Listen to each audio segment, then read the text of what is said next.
Hey, kia ora everyone, I'm Wayne Gordon from Refresh Renovations and I'd like to welcome you to our webinar. Our webinar today is going to be on the actual costs and benefits of large-scale renovations, but we're also going to be covering off principles of renovations of any size and scale. We're going to go for about 25 to 30 minutes today, and I'd like to introduce you to our panel here. I'll start with myself. I've been in Refresh Renovations for 12 years, so I've got a good understanding of the renovation industry working in the Manawatu, and I'll introduce you to Kim Reike and Andrea Yateman and get them to say a little bit about themselves. I'm Kim Reike and I'm the Global Business and Technical Manager for the group. I've been with the business for about 3 years now. However, I was a previous franchise owner, so I've been involved in the renovation industry for many years, and I'm really happy to join you here today. My name's Andrea and I'm a renovation consultant for Refresh Manawatu.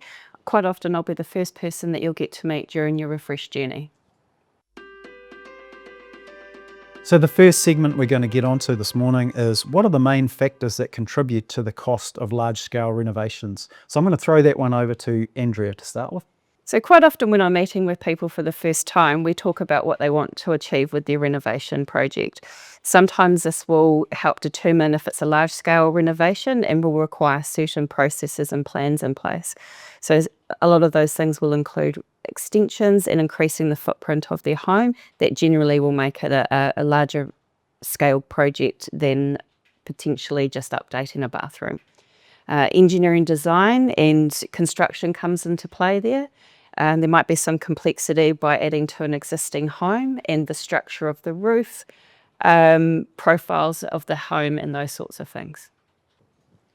So I guess one of the things that goes hand in hand with that is the number of trades that are involved in a large-scale renovation. Obviously, the bigger and the more complex the renovation is, the more trades you're going to require. So for stock standard renovations, you may need a builder, plumber, electrician, decorators, floorers, tilers. Depending on the complexity and the size of the renovation, you might actually go a lot wider than that. You may start to looking at heating specialists, flooring specialists, and a whole range of other design and construction professionals.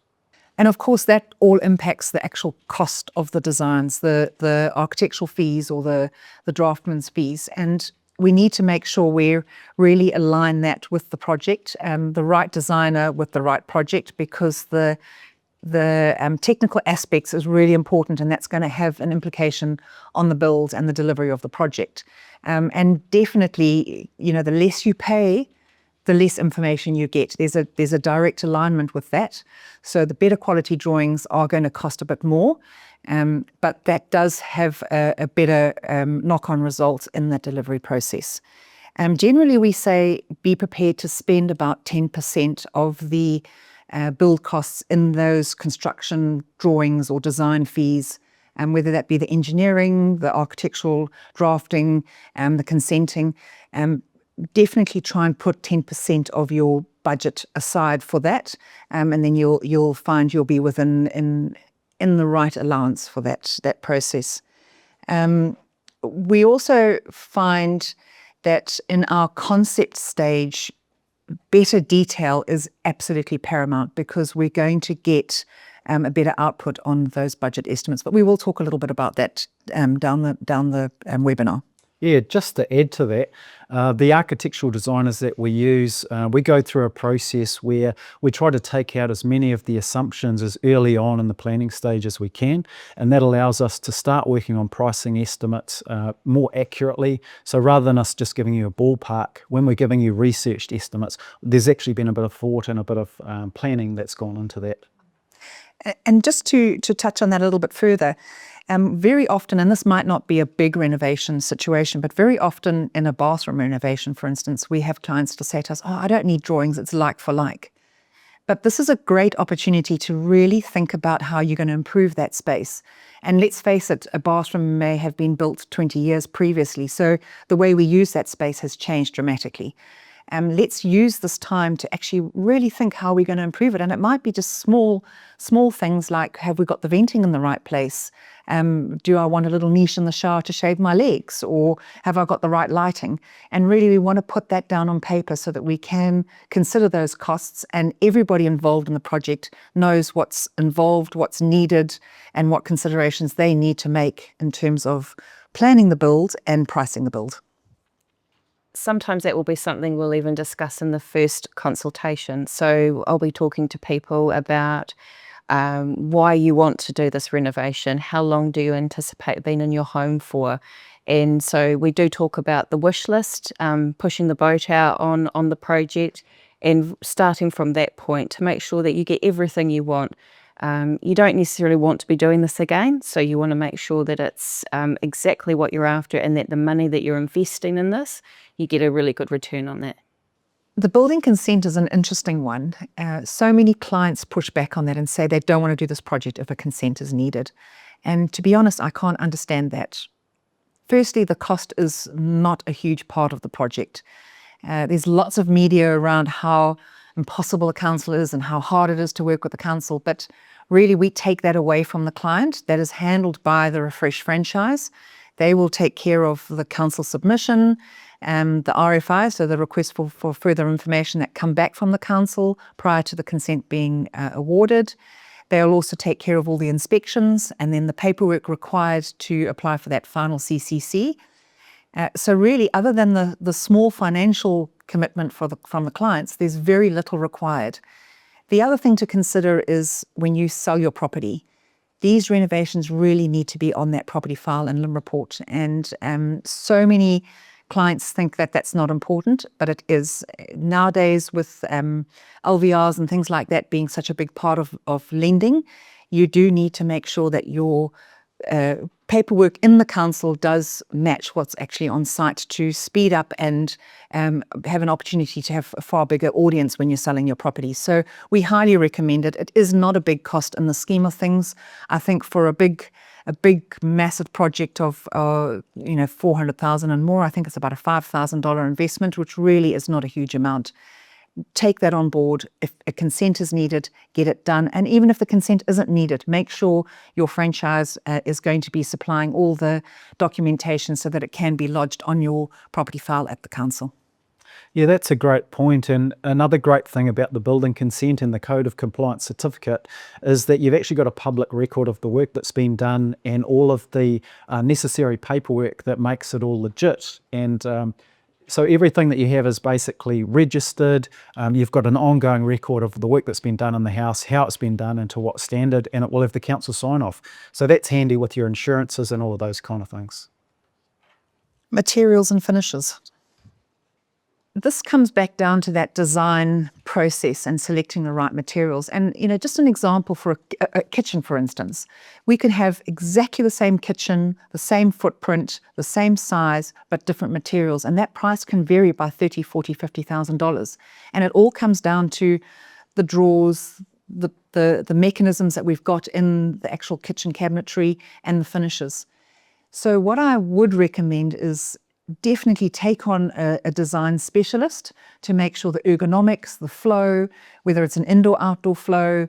We often have clients thinking, they want to know what the house is going to look like, but no one actually thinks about how they're going to transition from the kitchen, the dining room, and out onto the patio, or how is that bathroom going to work.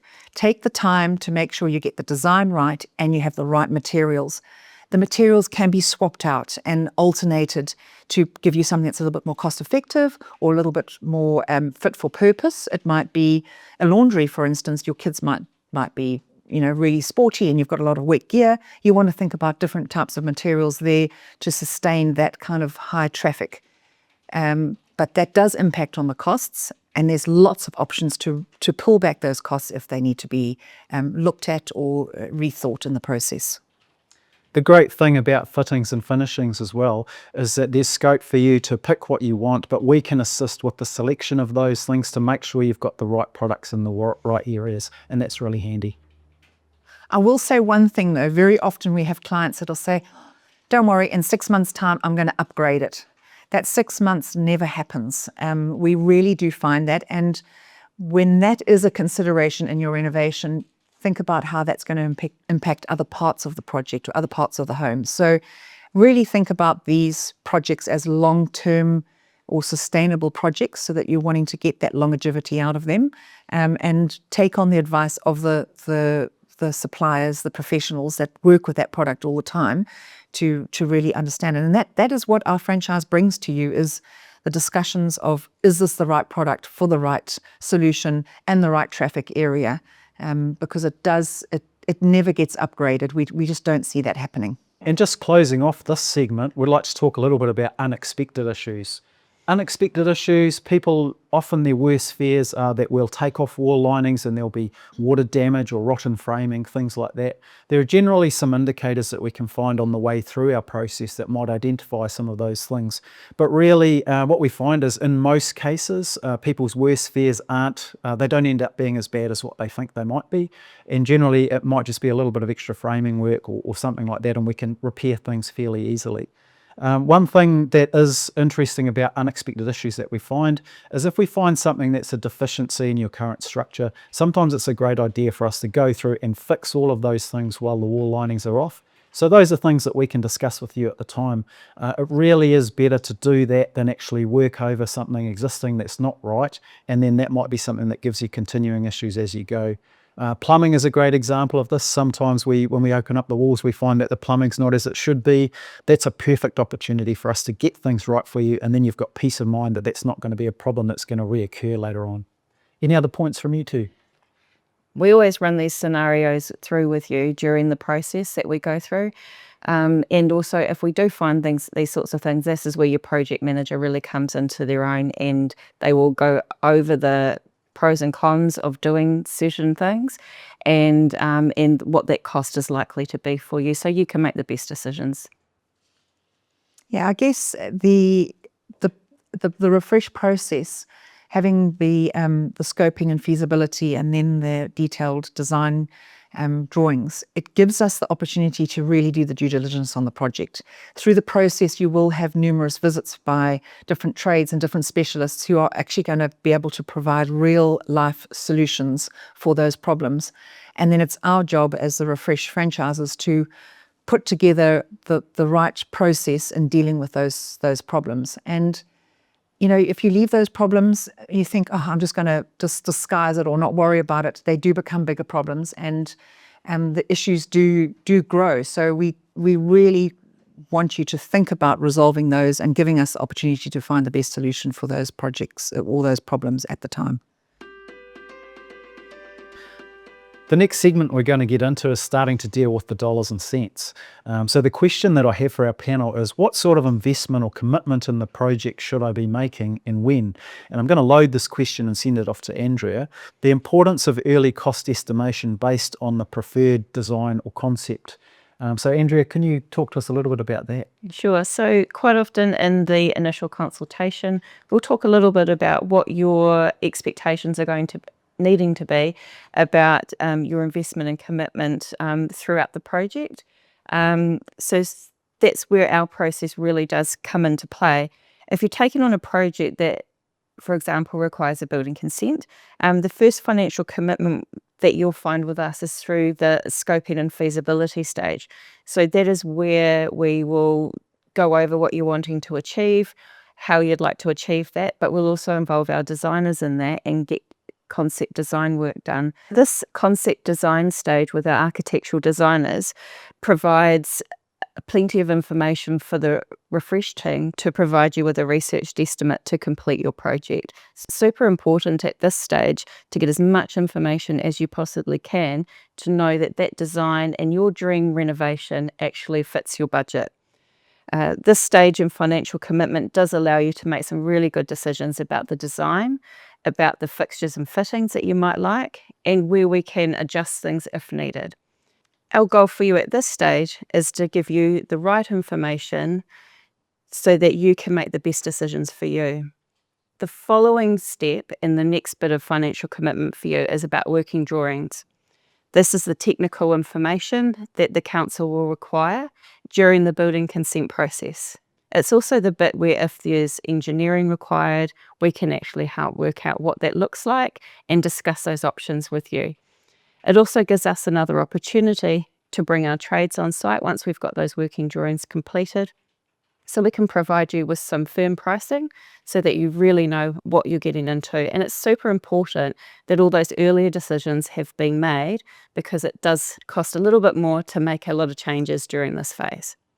So just to recap on that, that work that we're doing in the conceptual design stage is really important for us to be able to front load some of those decisions and to get an idea of the costs before we actually commit to working drawings later on and actually getting building consent submissions done. It can save you $5,000 to $10,000 easily by making those decisions up front. Another consideration is that the best place to make these changes is at that concept stage, the first scoping and feasibility.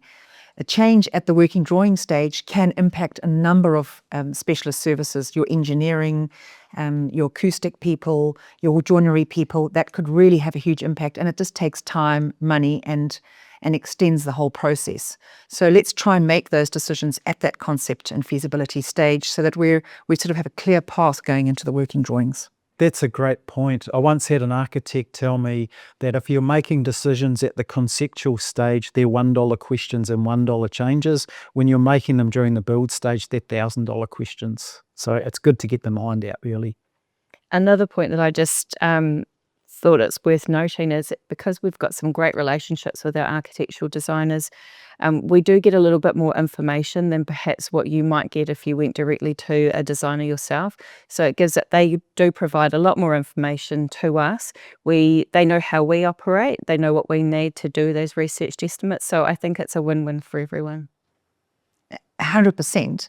And also knowing that we are renovation specialists. Not every architect or designer is able to understand the costs and the implications of an actual renovation, because of course we've got to pull things down to put things back up, and we have the knowledge and the expertise in how that actually happens, which really does impact that initial estimate hugely when you're looking at the costs of delivering a new project. So the next stage we're going to get on to discussing is what can I expect during the renovation? What sort of disruption? What sort of communication am I going to get? And how long is it all going to take? So I'm going to throw this one over to Kim to start us off. These points would be discussed in the due diligence of the project, and your renovation consultant will really get to understand how you're going to live in the project while it's happening. You know, is it a type of project that you can maybe live in part of the house, and then we need to keep the rest of the house safe and manage that construction site? Or are you going to have to move out of the project? No project comes without concerns or issues or considerations. It's the way our project management team and the expertise of your consultant that's going to be the difference here. We do this day in and day out. We understand that, you know, is there a dog to be managed? Is there children coming home and walking through the building site? Do you have to have hot water or cold water and power? And, you know, is there someone that's not well in the home that needs to be considered?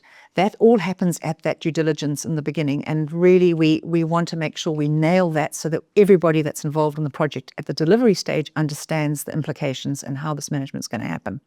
There's always going to be dust. There's always going to be noise. There may be a big storm that comes through and creates some sort of issues and problems.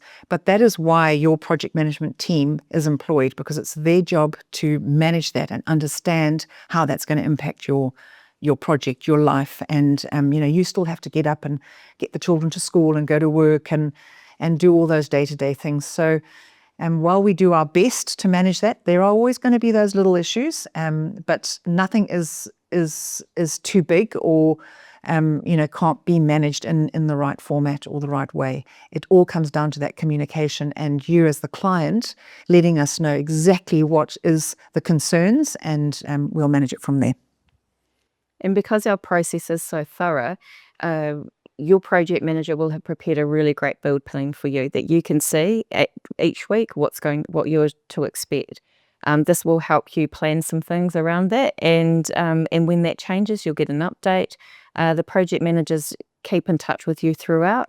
So if there are going to be some changes to those steps or how long things will take, they'll talk those through with you. Those are great points. We also like to take time out to invite our homeowners to join us on site when we're doing those final walk rounds, before we put linings on the wall, things like that, so that we can confirm placement of your light fittings, power points, all of those kind of things. So anytime that there's decisions to be made, or we just want to show you something, we can make sure we get you down to site and we can discuss things with our project managers. The build plans are great because they allow you to get an idea week to week of what's happening and when. If we need to turn your power off for a day, we can let you know so we can make preparations for your freezers and things like that. Same as your plumbing, we can make sure that if we haven't got plumbing disconnected for excessive amounts of time, and if there's anything that's affecting your neighbours or other people in the street, we can deal with that as well by going and having a conversation with them and making sure they're aware of what's happening and making sure we're working around their schedules as well to make things easy for everyone. I guess the big thing on any project is communication, and we hear this, whether you're in IT project management or, building skyscrapers or what have you, communication is absolutely important. And having good communication with your project manager and the sales consultant that's actually brought you into this process is really important. And the door's always open. There's many ways to communicate, whether it's through our project management system or whether it's just picking up the phone. It might be that you've got a group WhatsApp, but we really believe in a high level of communication and always leaving that door open for the clients to air their concerns or because if we have that problem or that concern captured really early in the process, it doesn't grow into this huge big mountain, and that's really important for us as a renovation business to ensure that clients feel confident and comfortable in communicating at any level throughout the process. And while we have our project managers working with you, the client, we will also make sure that our subcontractors, the electricians, the plumbers, the builders that are working with us, we make sure that they're the kind of people that you're going to be comfortable having in your home. So you'll find that dealing with them, they're very personable, and that's really important to us to make sure that we've got a great relationship with you. So there are conversations you may wish to have when you're on site. Generally, our project managers will do a great job of being able to inform you of what's going on, but we've also got the kind of subcontractors that we can bring into those conversations to make you feel like you're informed and you understand what's happening. Of course, there's the due diligence on the contractors. It's their insurances, it's their LVP or their licensing. We make sure that that's all in line and that everybody on site is suitable for the right project. They are hand selected by us and have had a long relationship with us. So there is this bigger team feel between contractors and ourselves. And you can be sure that they have got the right insurance and the right qualification behind them to deliver the project. So the next component we're going to get into of the webinar is what assurances does Refresh give regarding workmanship, etc. So that ties into our last segment. But really what happens there is we make sure that at the end of the job, we're doing a thorough walkthrough with clients. We're making sure that everything is accounted for and that people are happy with the end results that we've achieved. But even then, when the trade vans all leave and things go quiet and you can reclaim your house for yourself, it's really important to us that you don't feel that that's the end of your journey with us. So what we do is do follow-ups to make sure that 3 months down the track that you're still happy with everything. It's really common that in renovations you might have a few running-in issues, as we call them. So from when the job gets finished, you might find that, hey, there's a tap that's dripping or there's a hinge on your new kitchen that's dropped slightly. So it's important to us that you understand that we're going to make contact with you, come back and have a look at any of those things and discuss any matters that you may have noticed. And with that, we'll make sure we provide you with a completion letter, and the completion letter will just outline all of those selections you have. So what your flooring selection was, what paint colours you've used, what warranties we're offering on your appliances and fittings, all of those kind of things. So we really do give you peace of mind, and we make sure that you understand that your journey with us isn't over at that point, that we're there for the long haul with you to make sure that your stuff is performing as it should be years down the track. So as far as assurances go as well, we offer really comprehensive insurance which goes part and package with the whole renovation deal with us. So you can rest assured that you're going to have really good insurance cover. What we do recommend is that people contact their own insurers, but what we've found in just about every case we've dealt with is that people's own personal home insurers are very happy with the insurance that we cover, but we can give you peace of mind and provide all of our documentation to set your mind at ease. I think it's good to mention too that a lot of our Refresh franchises and Refresh Manawatu, we are registered master builders as well. And what that offers you is we're a member of an organisation which you have to qualify to become a part of. So there are things that are assessed about how you go about your daily business, how your business is run, the quality of workmanship, making sure all of your tradesmen are licensed and registered. So those kind of things just give you a little bit of extra protection and a guarantee that things are going to be done properly and the backup service is going to be there to protect you. The next stage I'm going to kick off is about payments.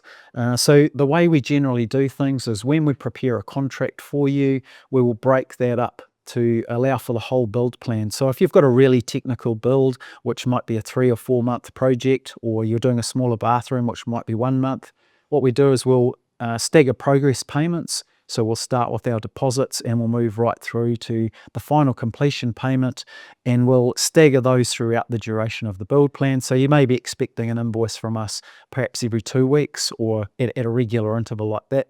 And we always hold back 5%, in which we do the final walkthrough with you to make sure you're totally happy with everything, and then you make your practical completion payment.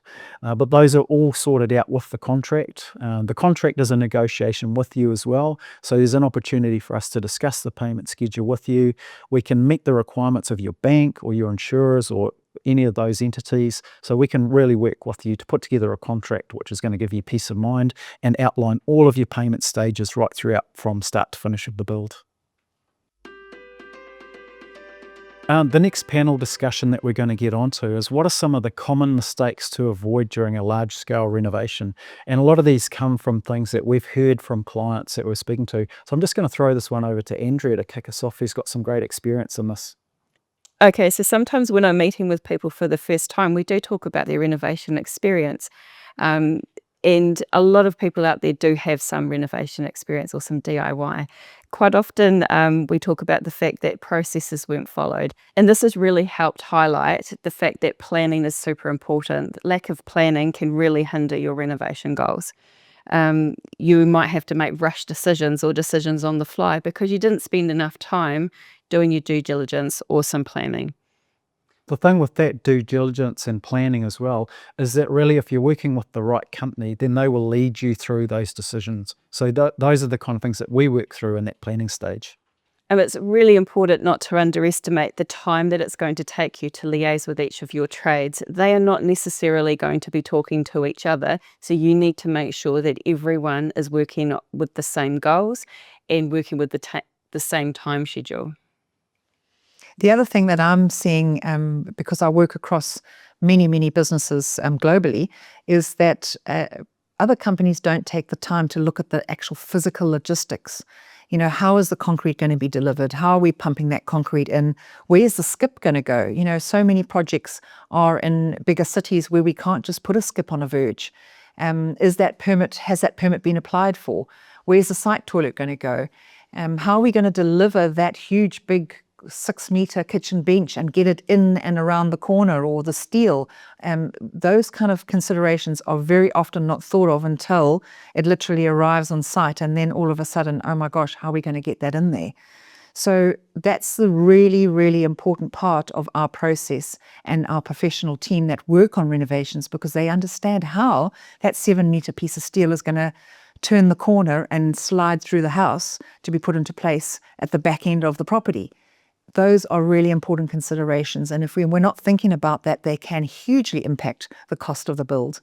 Likewise, asbestos. We're having that globally now. It's a big part of renovations to remove the asbestos in a well-managed way, and that does take some consideration. It could be a 2 or 3 week process to remove the asbestos before the build can actually start. And how is that managed? Keeping your neighbours safe, keeping your family safe. So all of those considerations really need to be thought of in detail and planned and really talked through, you know, through the team, the builders, the trades, the project manager. How is that all going to work? Put those puzzles together. Planning on the fly tends to cost you a lot of extra money, and it also can hold up the progress of your build. In some cases, if you're waiting for something for compliance or you're waiting to get a solution to a problem, if that delays your project for 2 or 3 weeks, that's 2 or 3 weeks that your family might be out of your house, or you might not be able to enjoy the finished results of your renovation. So it's really important to really front foot some of that planning. Also taking into consideration specialist product. So it could be a kitchen, and we know that that's an 8-week lead time. We can carry on with a bit of the work, but when do we actually start the project so that the kitchen can literally come in and be slotted into place? So we're not extending the project time because, of course, that's impacting costs. It's insurances, it's the hire of the toilet and the skip and the site safety, and it's your liability being extended over a project that has no one working on it for so many days if it's not planned correctly. Our goal is to make sure someone is on site every day delivering something so that we can reduce that liability and that exposure to the elements or theft or whatever the case might be. That is really important for us. So take the time to plan these projects, understand the concerns and the problems. It's not as easy as just twiddling your nose and bing, it all happens. It doesn't happen like that. There's a lot of planning and a number of companies involved in that planning process. So also another key component of what those common mistakes can be is choosing cheaper or more economical fittings than going with high quality, good quality products that come with good warranties and good backup support from the companies that you buy them from. So I think it's really important too, when you're setting your budgets, make sure that you're allowing for products that you know will have good longevity and that you're not going to be having problems with 2-3 years down the track. And it's important too, when you talk to your plumbers, and we have quite good relationships with our plumbers and all of our subcontractors, sometimes we pull their opinion into those decision-making stages because it allows us to make sure that we're using products that are going to fit with your particular home situation, your water pressure, for example, or where you live, the quality of your water, whether you need filters, all of those kind of things. So scrimping on those things can save you money initially, but over the long term, they can end up costing you a lot of money. So the next thing I want to talk about is really what makes Refresh Renovations different from other companies. And I'd just like to share an experience that I've had with that and some of the clients I've been to see. Sometimes it's very evident that they may have recently had a kitchen done or a bathroom done, but they're wanting to get additional work done in their home.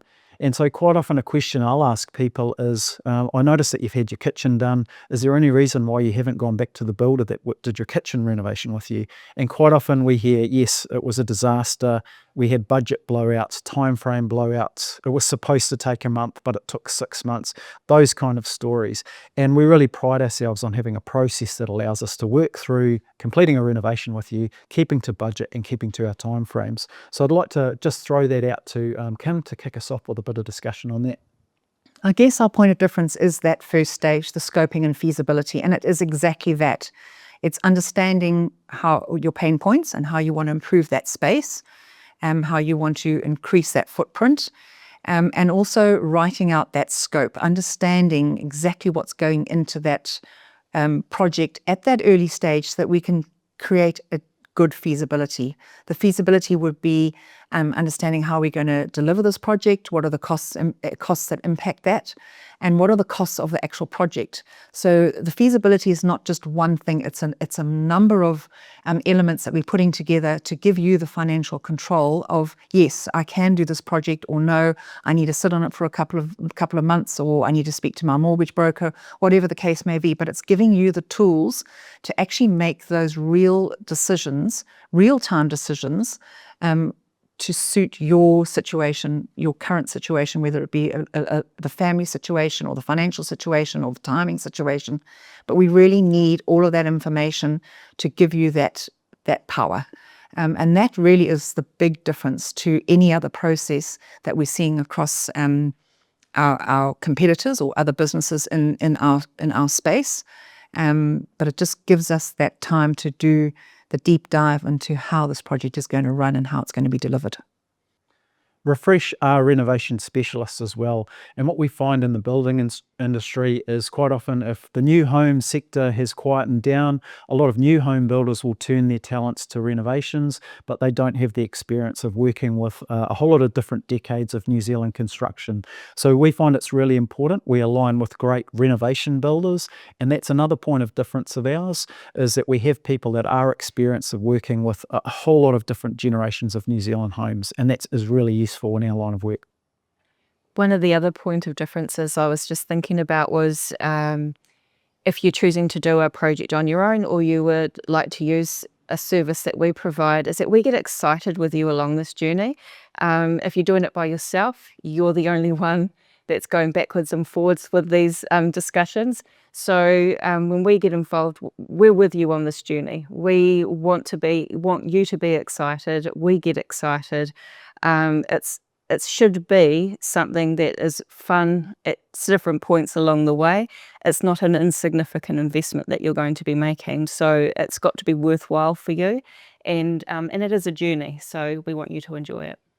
Look, we do this day in and day out. We know what needs to be pulled down to build a backup and how to knit new parts into old parts and how to improve spaces and deliver a better experience. That's what we do day in and day out.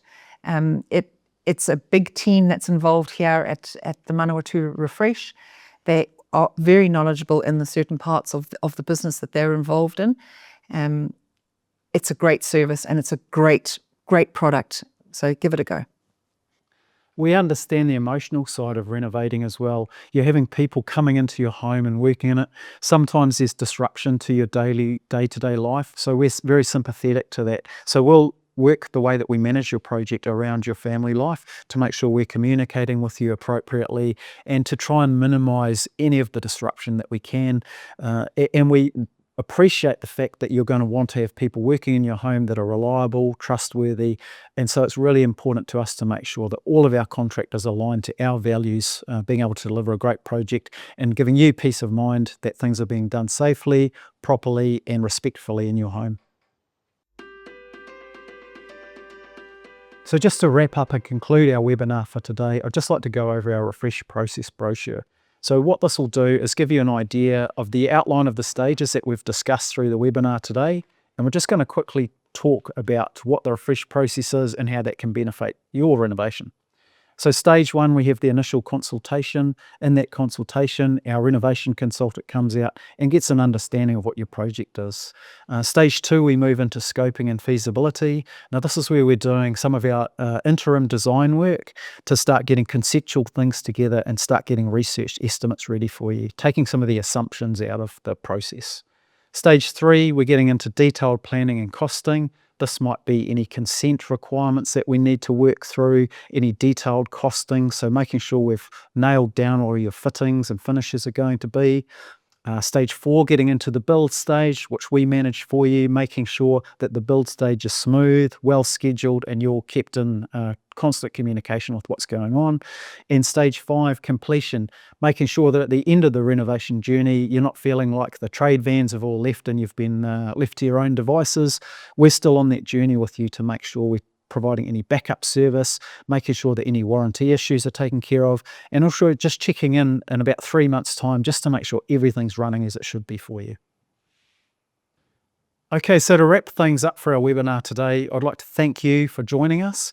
I'd like to thank our panel, Kim and Andrea, and I'd like to invite you to leave any questions that you may have in the chat and we'll respond to you as quickly as we can. Also, if you have any friends, relatives, or people you know that are talking about renovating that may benefit from viewing this, make sure you share it with them. But yeah, really, if you'd like to do a consultation with us, leave a note in the chat. We'll come back to you as quick as we can, and we'd love to start your renovation journey with you. Thanks very much for attending.